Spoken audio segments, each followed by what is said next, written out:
तो चलिए बात करते हैं बनारस की। एक ऐसा शहर जहां सदियों की सांसें आज भी तंग गलियों में गूंजती हैं, जहां गंगा के घाटों ने न जाने कितनी जिंदगियों को शुरू और खत्म होते देखा है।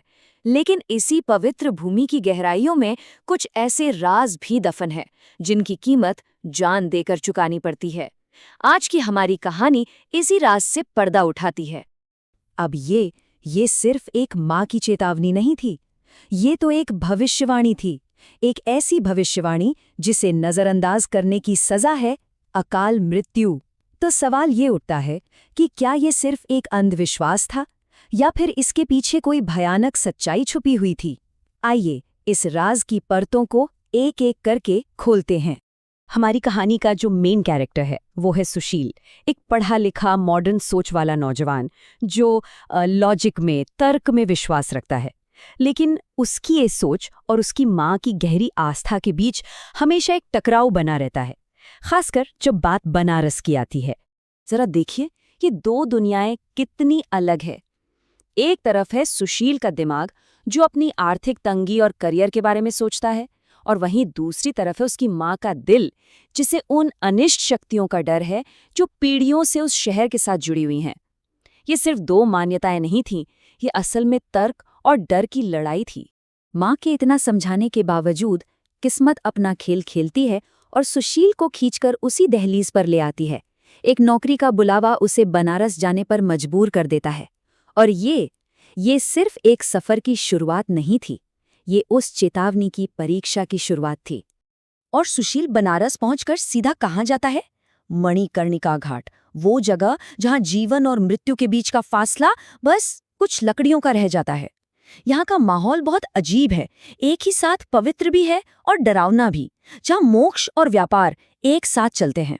जरा उस माहौल को इमेजिन कीजिए, रात का अंधेरा और उससे चीरती हुई चिताओं की आग, हवा में घुला धुआं और अगरबत्ती की मिली जुली गंध, और इन सबके बीच एक दुल्हन की सजी धजी लाश। ये वो जगह थी जहां मौत भी एक सौदा बन चुकी थी। और बस यहीं सुशील की मुलाकात होती है विनीत से, एक ऐसा आदमी जिसकी बातों में आध्यात्म नहीं बल्कि भूख की हकीकत है। उसका ये एक वाक्य उस घाट की पूरी सच्चाई सामने रख देता है। विनीत, जो मुर्दों पर चढ़ी चीजों का व्यापार करता है, बड़े आराम से सुशील को बताता है कि कैसे यहाँ मृतकों के शरीर से कीमती सामान चुरा लिया जाता है। और फिर उसकी नजर उस दुल्हन के हाथ में सोने के कंगन पर पड़ती है, और बस वो सुशील के दिमाग में लालच का एक जहरीला बीज बो देता है। तो अब कहानी उस पॉइंट पर पहुंच चुकी है जहां एक पल का लालच पूरी जिंदगी का श्राप बनने वाला है। ये सुशील के फैसले की घड़ी थी, एक ऐसा फैसला जो सब कुछ बदलने वाला था। सुशील का दिमाग रॉकेट की स्पीड से चलता है। पहले उसे जलते हुए हाथ पर वो सोने का कंगन दिखता है, फिर उसे याद आता है कि कैसे उसकी माँ ने उसकी पढ़ाई के लिए अपने गहने तक बेच दिए थे। वो खुद को यकीन दिलाता है, अरे ये कंगन तो वैसे भी कोई और चुरा ही लेगा, और बस वो एक ठोकर मारकर कंगन गिराता है और झट से अपनी जेब में रख लेता है। और बस उसने वो कर दिया था जिसकी सख्त मनाही थी। उसने अपनी माँ की चेतावनी को तोड़ दिया था। वो बनारस से कुछ ऐसा साथ ले आया था जो उसे कभी नहीं लाना चाहिए था। उसने उस लक्ष्मण रेखा को पार कर दिया था।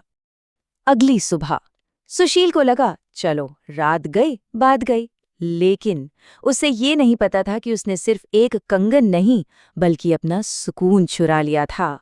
असली डरावना खेल तो अब शुरू होने वाला था।